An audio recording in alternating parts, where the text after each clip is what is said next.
the City of Oneida Charter states, there shall be a Department of Public Safety which shall be headed by the Commissioner of Public Safety.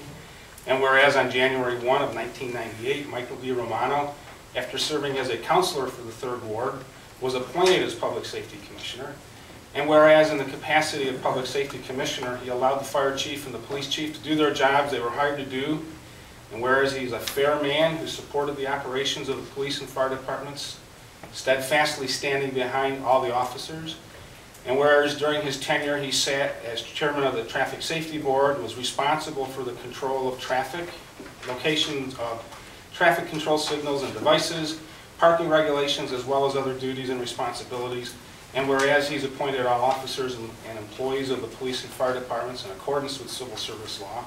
And whereas he's proven himself through word and deed to be an outstanding citizen and a gentleman of the highest caliber.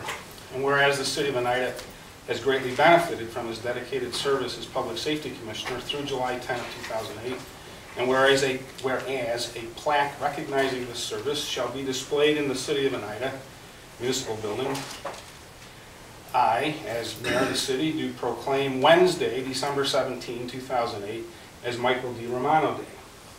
I urge all citizens who see Mike tomorrow to thank him for his dedicated and faithful service to the City of Oneida and wish him well in all his future endeavors.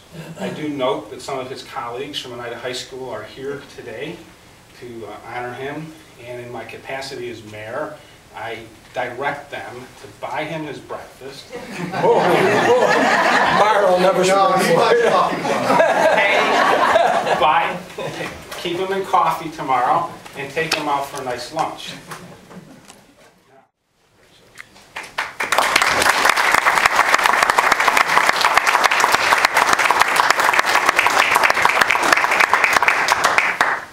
On Wednesday, December 10th, an article appeared in the Oneida Dispatch about the ongoing attempts to reach an agreement regarding the Oneida City teacher's contract for next year.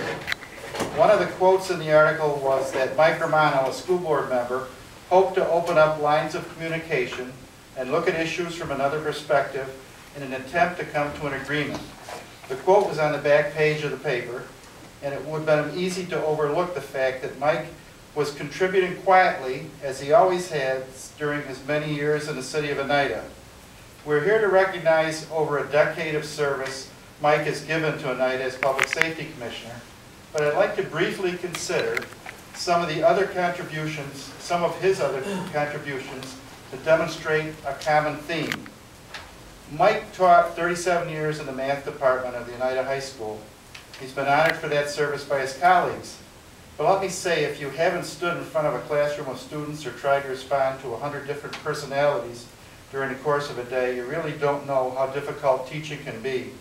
Those of you who were here before the council meeting began saw a trial in progress, and the attorney for the defendant in the trial, Randy Shaw, said that he had had problems with understanding his daughter or son's math.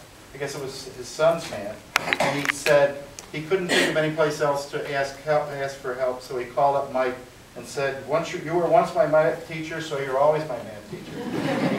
And he got Mike to help him with his, understand the homework.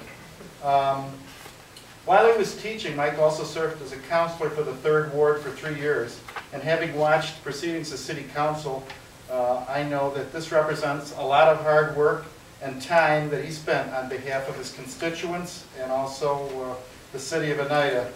On January 1st, 1998, he officially took over as Public Safety Commissioner for the city.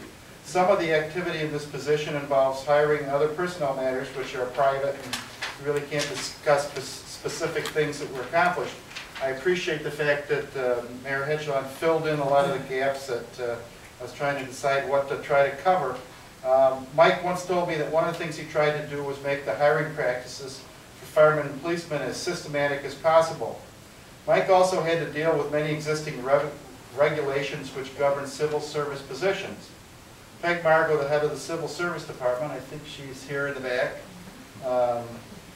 met with Mike on a number of occasions, and she recalled him saying once, "Okay, here's what I'd like to do. Now tell me why I can't."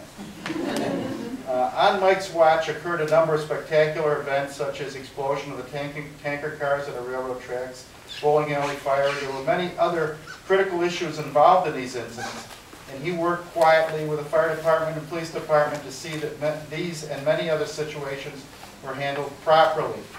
In truth, Mike's contributions on behalf of the city have been continuous and significant. That's the theme I spoke of. He was elected to the Oneida City School Board in May of 2007, and as we saw with the article I quoted, he's working to solve problems which will have future impact on the education of Oneida's children. The recognition that Mayor Hedgelon has given to Mike for his service as Public Safety Commissioner is an example of the way that Mike has continually worked to improve life here in the city of Oneida. We wish him the best in the future, as his goals are the same as ours, to help solve the city's problems quietly and intelligently. Thank you. I know that Mike did not want to come to be recognized. He's not a person who likes that, and I could tell it in the distortion of his face up here. And he's smiling now, so. But I also thought that when the mayor had mentioned breakfast, I knew that tonight he was going to be honored, but tomorrow at McDonald's he will be roasted. I've known Michael since as a teacher, and I can remember back when I was a first 6th grade teacher, he came to talk about some of the things we should be doing in math in 6th grade. And I can still remember him writing 2 times 2 equals 5. I said, that's the man for me right there, already, thinking outside the box. But that was the first time we'd met as a teacher, and then later on, obviously, as a city councilman, and then as a commissioner, and now protecting our retired rights on the Board of Education, for which we're appreciative. He also has a very strong sense of family, and it's that family that was with him tonight that gave him his sense of, 1, fairness, and number 2, to always do the right thing.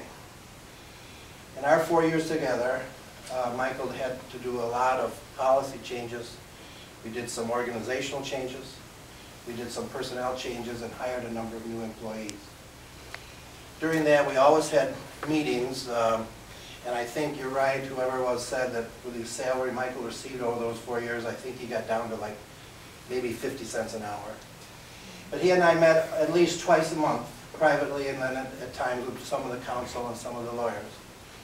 But Michael always brought to those meetings, even though many of them were funny and we laughed a lot and we shared a lot about family. But when we talked about city business, Mike was always frank and he was always honest, something that I appreciated. And when we made decisions, Michael used his 2 core values, fairness and always wanted to do the right thing. So it is a tribute to, and it's rightfully so, to honor you tonight, Michael. Thank you.